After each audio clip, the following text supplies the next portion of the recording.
अस्सलाम वालेकुम दोस्तों, मैं हूं मोहम्मद वकास और वकास स्टोरी चैनल में आपको खुश आमदीद। ये इबरतनाक अंजाम पर मबनी वाक़या एक लड़की ने, जिसका नाम अमल है, खुद बयान किया है। अब मेरा काम फ़कत रोना और अच्छे बुरे अंजाम पर आंसू बहाना रह गया है। अपनी ज़िंदगी में जिन नेकियों और अमाले सालिया को मैंने छोड़ दिया था, इन पर आंसू बहाती थी, और जिन गुनाहों से मेरा दामन भरा हुआ था, जिसके नतीजे में जहन्नम के शोले मुझे भड़कते हुए महसूस होते थे, इन गुनाहों पर नदामत के आंसू बहाती थी। शैतान के रास्तों पर अल्लाह की लानत हो, और ऐ शैतान के पैरोकारों, ऐ शैतान के मानने वालों, तुम पर भी अल्लाह की लानत हो। शैतान गुनाहों को खूबसूरत करके दिखाता है। शैतान के रास्ते शुरू में लज्जत वाले होते हैं, फिर इंजाम जिल्लत और जहन्नम के होलनाक गड़े होते हैं। अगर मेरे गुनाह माफ़ ना हुए तो मुझे डर है कि मैं सबसे पहले जहन्नम में जाने वालों में से बन जाऊं। मेरे गुनाह बहुत बड़े बड़े जराइम और पाप हैं। मैंने अपनी इज़्ज़त व इस्मत की खियानत की। मैंने अल्लाह ताला से किए हुए वादों को तोड़ा। मेरी माजी की ज़िंदगी पर अफसोस बड़ी आह निकलती है। जब भी मुझे मेरे गुनाह याद आते हैं तो मेरे अंदर की लड़की रोने लगती है। शायद मेरे आंसू मेरे शैतानी कल्ब और रूह को पाक साफ कर सकें। मैंने अपनी तमानियत और सुकून को खो दिया है। मेरा सुख चैन तबाह हो गया है। मैंने अपनी ज़िंदगी की स्याह और आग को तुम्हारे सामने सिर्फ इसलिए रखा है ताकि मेरे हाल से इबरत पकड़ सको। मेरे घर वालों ने मेरा नाम बड़ी आरजुओं और हसरतों के साथ अमर रखा है। बचपन के अयाम बड़े खूबसूरत और सुहाने थे। काश कि मैं जवान ना होती और बुरे अंजाम से दो चार ना होती। मैं अपने घर में सबसे बड़ी थी, और अब मैं ये कह सकती हूँ कि घर में सबसे बड़ी फास्का और फाजरा भी थी। तलीम से फरागत के फ़ौरन बाद मैं टीचर बन गई थी। इसके बाद इस्तिकामत की ज़िंदगी से नदामत वाली ज़िंदगी अख्तियार कर ली। हदायत के रास्ते को छोड़कर गुमराही के रास्ते पर गामज़न हो गई। वो रात जुमेरात की थी। टेलीफोन की घंटी बजी। जानती हो कि फ़ोन पर किसकी आवाज़ थी? वो आवाज़ शैतान सिफ्त आदमी की थी, जिसकी शक्ल सूरत इंसानों वाली और करतूत शैतानों वाले थे। अल्लाह ताला इस पर लानत फरमाए और इसका इंजाम इबरतनाक बनाए। शुरू के दिनों में फ़ोन करने वाले शैतान को मैंने डांट दिया, लेकिन वो मुसलसल फ़ोन करता रहा। अपनी चिकनी चौपड़ी बातों से मुझे बड़कराने की कोशिश करता रहा, हत्ता कि मैं इस शैतान के फंदे में गिरफ्तार हो गई। अल्लाह ताला मुसलमान बेटियों को महफूज रखे। हम अक्सर टेलीफोन पर लंबी गुफ्तगू करने लगे। इसकी गुफ्तगू में बहुत मिठास होती थी। वो मुझे अखलाक और आला किरदार की नसीहतें करता था। फिर मैं घर वालों से चोरी छुपे होटलों या पार्कों में इससे मिलने लगी। मैंने वादा लिया था कि वो मुझे हाथ नहीं लगाएगा। वाकई इसने मुझे छुआ तक नहीं। वो हर मामले में मेरी रजामंदी को तरजीह देता था। मैं इस पर मुकम्मल भरोसा करने लगी। मैं इसके साथ इसके फ्लैट पर गई थी। हमने फ्रिज से ठंडा मशरूब पिया। फिर पता नहीं क्या हुआ, वो फर्माबरदार शख्स जालिम और जाबर बन गया। वो बीगी बिल्ली से दारने वाला शेर बन गया। इसने मेरे तन बदन के कपड़े तार तार कर दिए और मुझे जिल्लत और रसवाई के अमीर गड्ढे में फेंक दिया। मेरी इस्मत को तार तार कर दिया। मैं खौफ और नदामत से थर थर काँपने लगी, और मैं चीखने चलाने लगी। इसको गालियाँ देने लगी, लेकिन क्या फ़ायदा? मेरी इज़्ज़त, शर्फ़ व मंज़लत और पाकदामनी तो तबाह हो चुकी थी। मेरी बहनों, तुम ऐसे बेड़ियों से अपने आप को बचा कर रखो। इस्लाम ने बिला वजह ही गैर मर्दों के साथ आशनाई को हराम करार नहीं दिया, बल्कि ऐसी आशनाई से कभी कोई खैर व बरकत नहीं मिलती। हाँ, मेरे जैसे रसवाई जिल्लत ज़रूर मिलती है। गैर महरम मर्द इंसानी शक्ल में वहशतनाक सांप होते हैं, जो मौका पाते ही डस लेते हैं। इस शैतान ने अपनी हवस पूरी करने के बाद माजरतें शुरू कर दी। कहने लगा मुझे अपने आप पर काबू ना रहा था। गैर शूरी तौर पर गुनाह सरजद हो गया। वो बहुत नादम और शर्मिंदा है, वगैरह वगैरह। जब मैं अपने घर वापस आई तो शर्मिंदगी से मरी जा रही थी।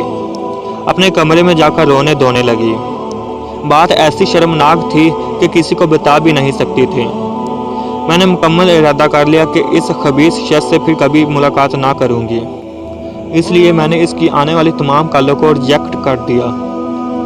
शैतान तो शैतान होता है, हवस के पुजारी किसी तरह भी चैन नहीं लेते। इनको मरने, कब्र में जाने और अल्लाह के सामने खड़े होने का एहसास भी नहीं होता।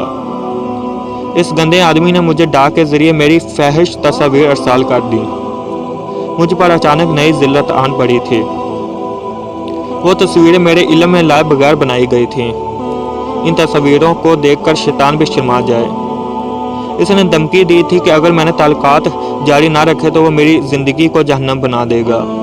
इसने मुझे फ़रेब दिया कि वो मुझसे शादी कर लेगा, लेकिन मैं इस झूठे शख्स के मज़ीद झूठों का शिकार नहीं हो सकती थी। लेकिन जब वो वाकई मेरा रिश्ता लेकर आया तो मुझे बहुत हैरत हुई। किस्सा मुख्तसर, शादी हो गई। चंद माह अमन सुकून के गुजरे। फिर इसने अपने चेहरे से मसनूई मोहब्बत का निकाब उतार दिया। वो मुझे धमकियाँ और लालच देकर दूसरे दोस्तों से गुनाह आलूदा ताल्लुकात कायम करने का हुक्म देता। मेरे इनकार पर इसने मुझे तलाक दे दी। आपने देखा कि अल्लाह के अहकामात को तर्क करने और अपनी ख्वाहिशात की पैरवी करने का नुकसान कितना भयानक होता है। अल्लाह ताला फरमाता है, जो शख्स मेरी याद से मुंह मोड़ता है इसकी माइशत तंग हो जाती है और हम इसको क़यामत के दिन अंधा करके उठाएंगे। मैंने अपनी ज़िंदगी में एक बार भी इस आयत को पढ़ा नहीं। जो लोग पढ़ भी लेते हैं तो इनको समझ नहीं आती, क्योंकि मैंने कभी ना तो नमाज पढ़ी थी और ना ही रोज़ा रखती थी। अल्लाह को याद करने का क्या मतलब है, मुझे ये भी मालूम ना था। मेरे गुनाहों की मुझे बहुत सख्त सज़ा मिली थी। ऐसा इबरतनाक इंजाम खुदा किसी का ना करे। अल्लाह ताला मेरे दुश्मनों को भी मेरे शोहर जैसा घटिया और कमीना सिफ्त शोहर अता ना करे। आप समझ रहे होंगे कि मुझे जब तलाक मिली तो मेरी जान इस अज़ाब मुसलसल से बच गई होगी और मुझे जहन्नम से छुटकारा मिल गया होगा। लेकिन तलाक के बाद जब मैं सामान समेट कर घर जाने लगी तो इसने मुझे एक वीडियो फिल्म देखने को दी और कहा कि पहले इसको देख लो। इस फिल्म में इस बदकिरदार आदमी ने मेरी बेपर्दगी की तस्वीर और वीडियो क्लिप्स बनाए थे। कंप्यूटराइज्ड तस्वीर और फिल्मों में इसने मुझे अलग अलग मर्दों के साथ शर्मनाक अंदाज में दिखाया था। मुझे इस फिल्म को देखकर शर्मो नदामत ने घेर लिया। मैं अपने पहले गुनाह को कोसने लगी, क्योंकि मेरी सारी ज़िंदगी की तबाहली की वजह वो अव्वलीन गुनाह था जिसकी वजह से मैंने मजबूर होकर इतने कमीने इंसान से शादी की। मेरे साबका शौहर ने धमकी दी कि अगर मैंने इसके हुक्म ना माने तो वो मेरे घर वालों को ये फिल्म दिखाकर कहेगा कि दरअसल मैं फाहिशा और कालगर्ल हूँ, इसलिए इसने मुझे तलाक दी है। अब मेरे आगे समंदर और पीछे खाई थी। अपने घर में बेइज्जती और रुसवाई से डर कर मैं इसी शौहर के घर में रहने लगी। गोया अब मज़ीद ख़तरनाक गुनाह आलूदा ज़िंदगी गुजारने लगी। ये 4 साल मेरी ज़िंदगी के तरीक़ और फिस्को फजूर से अटे हुए साल हैं। अल्लाह ताला ने मुझे इस हराम ज़िंदगी से 4 साल बाद निजात दी। वो मुजरिम इंसान रोड एक्सीडेंट में कुचला गया। अल्लाह ताला इसे जहन्नम के सबसे निचले दर्जे में आग का ईंधन बनाए। इसकी लाश को आंखों से देखने के बाद मैं तवील अरसे के बाद सजदे में गिर गई। 4 सालों के बाद मेरा यह पहला सजदा शुक्र था। ऐ अल्लाह, मैं तेरी मग़फ़िरत और बख्शिश की ख्वासतगार हूँ। ऐ अल्लाह, मेरे गुनाहों की फहरिस्त बहुत तवील है, लेकिन तेरी रहमत की तो कोई इंतहा नहीं। तू मुझे माफ़ फरमा दे। मैंने अपनी गुनाह आलूदा ज़िंदगी की बना पर बहुत दुख झेल लिए हैं। मुझे मज़ीद सज़ाओं से माफ़ फरमा। मेरी बहनों, मैंने अपना किस्सा इबरत सिर्फ़ और सिर्फ नसीहत पकड़ने के लिए लिखा है। मैंने बहुत इख्तिसार से काम लिया है। बराए मेहरबानी तुम अल्लाह और इसके रसूल के हुक्मों को मजाक ना समझना। खुदारा कभी भी नरम लहजे के साथ टेलीफोन पर किसी गैर महरम से गुफ्तगू ना करना। बेपर्दगी, बेहजाबी हमारे गुनाहों की पहली सीढ़ी होती है। इसके जाने से औरत में हया का जेवर ख़त्म हो जाता है। बेहया औरत को हर मर्द हमेशा गंदी नज़रों से देखता है। ऐ मर्दों, तुम कमज़ोर जज्बात वाली औरतों को अपने जाल में फंसाना छोड़ दो। तुम अपनी बेटियों और बहनों के मुतल्लिक़ सोचो। कभी इनको भी मेरी जैसी अंधोनाक सूरत हाल का सामना करना पड़ सकता है।